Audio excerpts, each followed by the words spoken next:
Hey, this is Tom from Tom's Tech Show. Today we have a spoiler-free review of Glass.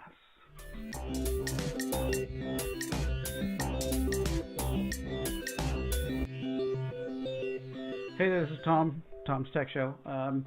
We just got out of the theater a few minutes ago from seeing Glass. Um, Gonna kind of go over the things I liked, things I didn't like, and just the cast and story. So there's not going to be any spoilers in this. You can go see it yourself. If you're really an non-m.night fan, then it's probably one you need to see. Mrs. Tech Show is a huge fan, so she has to go see, all M Night movies.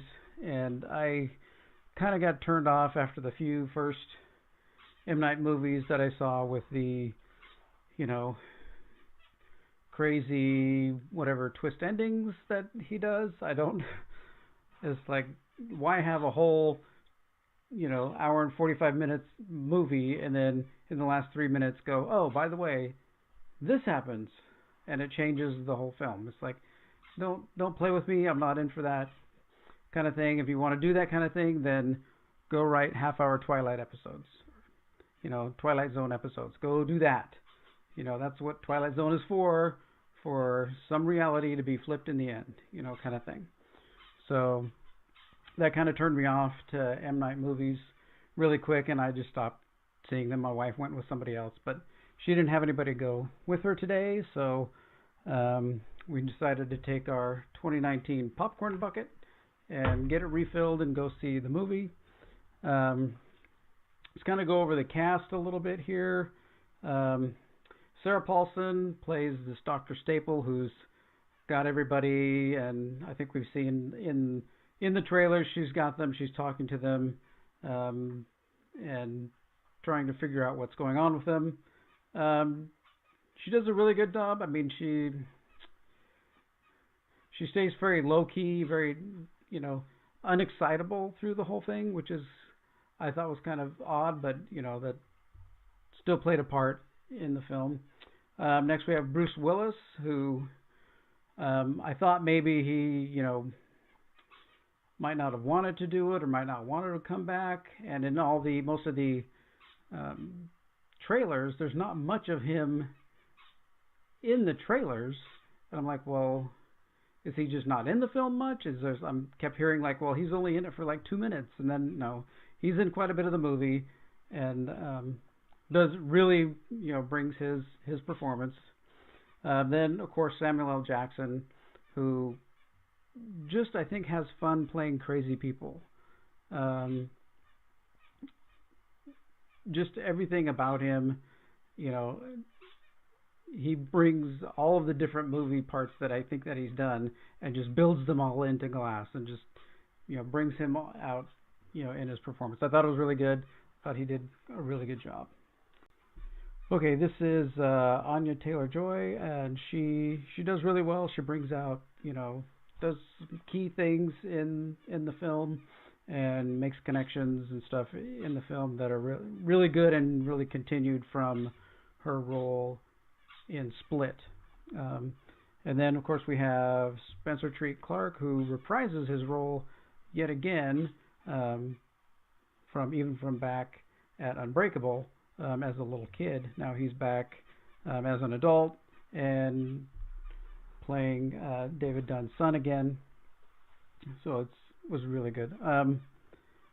Then, of course, James McAvoy. I mean, in X-Men, I really enjoyed James McAvoy's performance in X-Men and how he was able to, kind of take,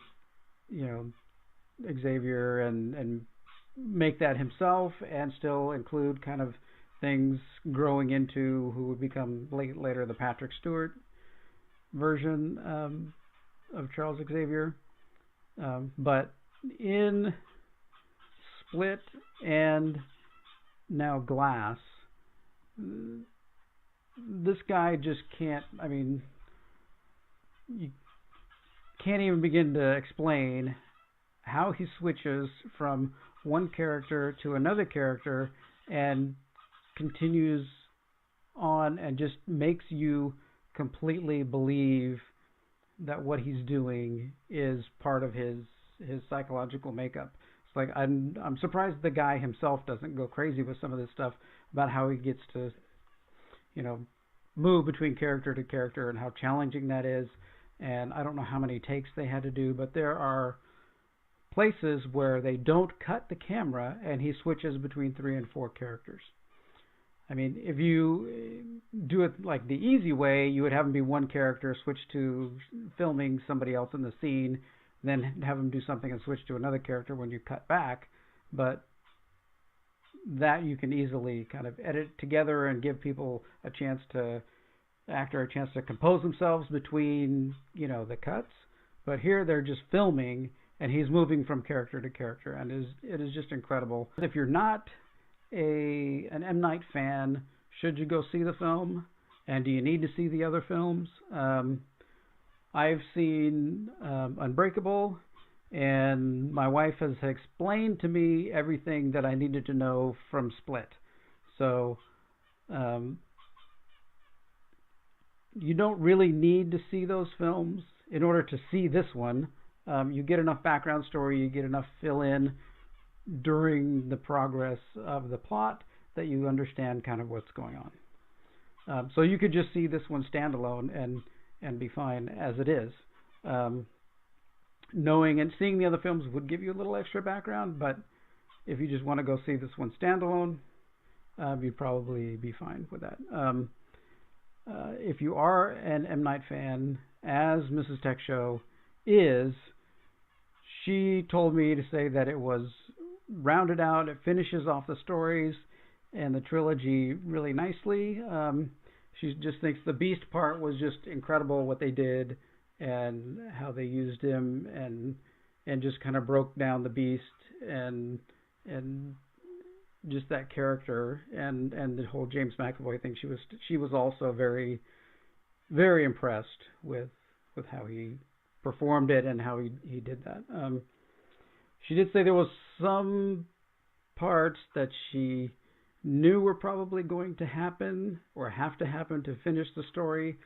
She was disappointed in it and, you know, thought maybe it might not happen, but anyway, it did happen. I can't give too much away in this video, but yeah. So there are some basic twists and turns, not huge things like some of his other movies. Like, you don't get to the last 5 minutes and then the world suddenly completely changes, like The Village or something. That was the one that basically told me, don't ever watch any of these movies again. But here I am watching one and reviewing one. Okay.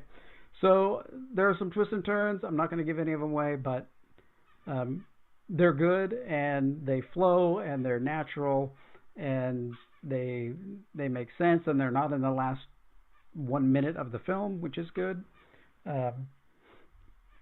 One thing I do have to say is the additional character in the film, I'm going to call it a character because it really does something, is the music and the sounds in the film. So every scene, as we're going through a scene, the music will be there behind it and just driving on the scene, just making it, you feel like, you know, you're there, or there's tension, or there's you know, calmness, or all that, especially flowing through all the characters that James McAvoy is transforming into, and how the music flows kind of with that, and how it just enhances everything that is going on. That was just one of the biggest things that really hit me in the film, was that the music was just done, and the soundtrack part was just done oh so well throughout the entire film.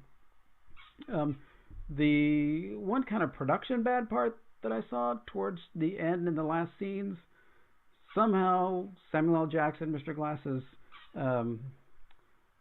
voice suddenly got really loud and booming where it shouldn't have been. And I don't know if it was because we were in an XD theater and something happened, or how it was mixed and where we were sitting in our theater, but that kind of like went, whoa, what's that? And then got used to it after a few seconds, and then it kind of faded off and went away. So I don't know if that was something in the final production that got missed or something, but that kind of took me out of the film just a tiny bit, but was able to get right back into it.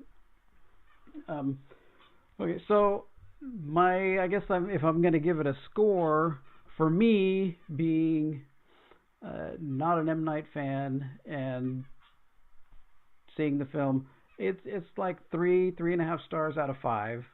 I thought it was good. I thought it was interesting. It was fun.